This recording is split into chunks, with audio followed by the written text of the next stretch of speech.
Nível, o debate com Márcio Mota. Você, interespectador, está acompanhando o debate chamado de óbvio, não é? E a gente vai tratar agora de um tema que cada vez mais está tomando uma proporção maior, que é a obrigatoriedade das crianças na escola. Eu vou pedir a Lúcia Bondatti para trazer esse tema para a gente. Ok, Lúcia? Isso. Por que eu sou obrigada a colocar minha filha no colégio? Ela me perguntou isso outro dia, porque está entrando naquela fase que o colégio está ficando chato. Ela tem que aprender coisas que ela não vê significado algum, prático, utilidade. E por que, mãe, que eu tenho que ir para a escola? E aí eu expliquei que, por lei, nós somos obrigados, pais, parentes, cuidadores, enfim, tutores, de colocar nossos filhos na escola, até podendo perder a guarda de nossos filhos se não agirmos dessa maneira. E a grande questão para que serve realmente a escola hoje? No estado em que ela se encontra. Obviamente, no estado em que ela se encontra hoje. E eu percebo uma grande satisfação por parte dos professores, por parte das crianças e dos adolescentes, nem se fala, daí tanta rebeldia, daí tanta indisciplina em sala de aula, enfim. E tanta não se consegue chegar, no final das contas, a um resultado que fala assim, não, é bacana. Ir para a escola é bom, é prazeroso, estimula a minha curiosidade, eu vou para a escola querendo aprender, o professor está lá feliz da vida me dando aula. Isso não existe.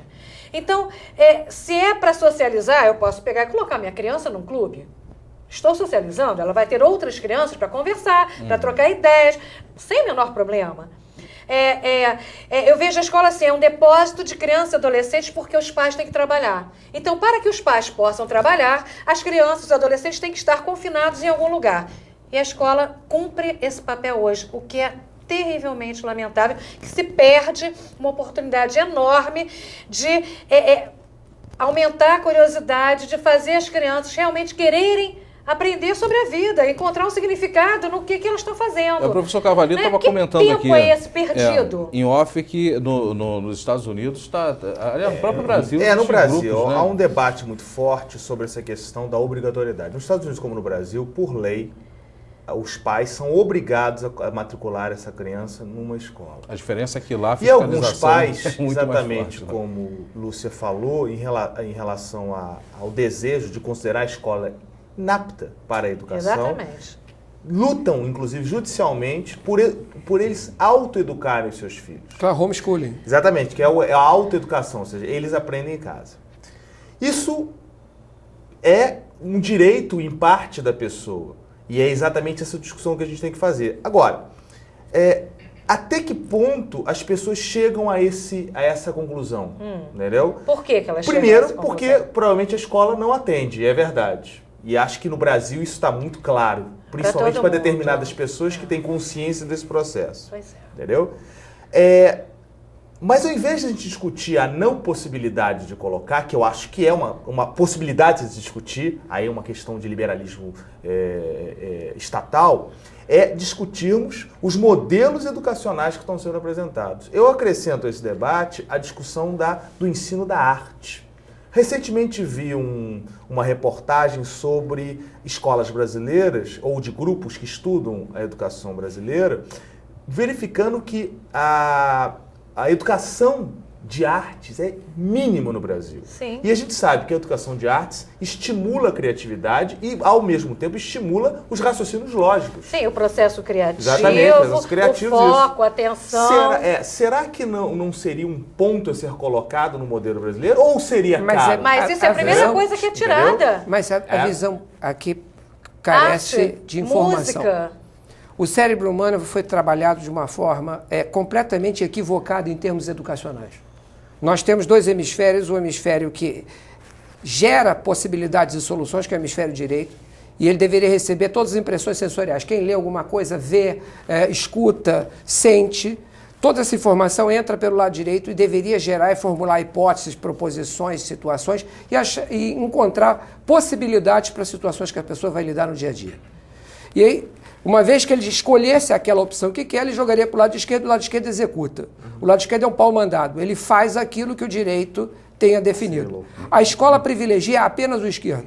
ou pau mandado? Que são as rotinas. É a velha pergunta. Quem descobriu o Brasil? Todo mundo responde. Pedro Álvares Cabral. Aí se eu perguntar quantos tripulantes tinham a bordo do navio? Provavelmente Cabral não veio sozinho. E se ele era o capitão, dificilmente ficou na vigia do navio. Devia ter sido um grumete qualquer que pegou e disse, terra à vista. Tá certo? Se um aluno disser isso, o que é perfeitamente lógico e viável, vai levar um 0 na prova. Por quê? Porque a resposta consagrada, uma resposta certa para cada coisa, é o que a escola vende. Uma resposta certa para cada coisa. E no século XXI, em termos de trabalho, uma resposta certa leva você para a demissão. Por quê? O cenário muda a toda hora. Se você não é capaz de se adaptar ou perceber várias possibilidades para cada situação, você vai simplesmente ser preterido em relação a alguém que consiga isso. A escola atual não prepara você para essa variabilidade. Então, eu queria colocar 2 pontos no debate. O primeiro é a visão geral de para que serve o sistema escolar, né? Ele serve para 2 coisas, para formar mão de obra, força de trabalho, para se inserir nos postos de trabalho gerados pelo sistema produtivo, e para formar cidadania, né, deveria ser, formar cidadania, prover a formação integral, que cada pessoa progresso, etc. Dar vazão à sua potencialidade de ser humano e tal. Pessoal. São esses dois, são esses 2 eixos. Né? Da forma como o capitalismo se desenvolve, particularmente no Brasil, não há essa necessidade de mão de obra qualificada na dimensão da totalidade da população. Então, a escola fica necessário no sentido filosófico, relegada a um plano menor, porque a formação altamente qualificada ela é reservada para alguns segmentos, né? E a maioria recebe o mínimo e tal. Isso explica os baixos salários, que é um julgamento social, né? Se a escola não é necessária para todo mundo, então quem trabalha nela não precisa ser bem remunerado. Então, cria-se uma onda de desvalorização do sistema escolar, de encolhimento dos currículos, de não formação integral. Foi citado aqui a arte, a música, a educação física. A formação é uma coisa muito utilitária, rebaixada no sistema escolar e não se torna interessante. Bom, aí vem a questão da não ida à escola, que é a possibilidade de... Uma das coisas que é colocada é justamente a insegurança, né? Insegurança. Que existe hoje nas escolas. Com certeza, mas eu queria fazer um contraponto, quer dizer, olha só, quem é que teria condição de educar o seu filho em casa? É quem tem os recursos para isso. Então, essa possibilidade da não ida à escola, de ter um tutor em casa educando, ela é reservada para as camadas mais abastadas. E a escola tem uma outra função, que é de integrar, de prover uma formação mais igualitária, mais cidadã, mais ampla, inclusive com o convívio interclasses, né? Quer dizer, então, a escola pública francesa, por exemplo, não estou colocando a França como... enfim, mas é um modelo a ser visto. Ideal, mas é um modelo a ser visto. Na escola pública francesa, estuda o filho do rico, do dono da Michelin, e estuda o filho do porteiro da Michelin. E isso, para mim, é muito saudável, porque cria cidadania. Então, essa hipótese do tutorial, eu acho que é interessante, é polêmica, a gente deve discutir, mas ela tem essa limitação. Ela é possível apenas para as camadas abastadas. Nem sempre. E se desobriga a escola, você deixa... Por uma questão simples.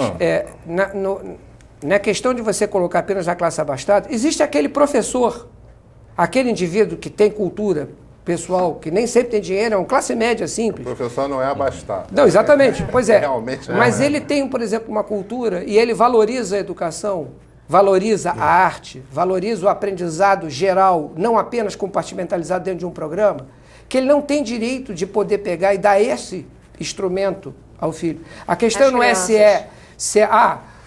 todo mundo pode. Quem desejar e puder mostrar que tem condições de ensinar, tem o direito de poder fazê-lo. Hoje não há este direito. Ok, esse é o nosso tema desse bloco.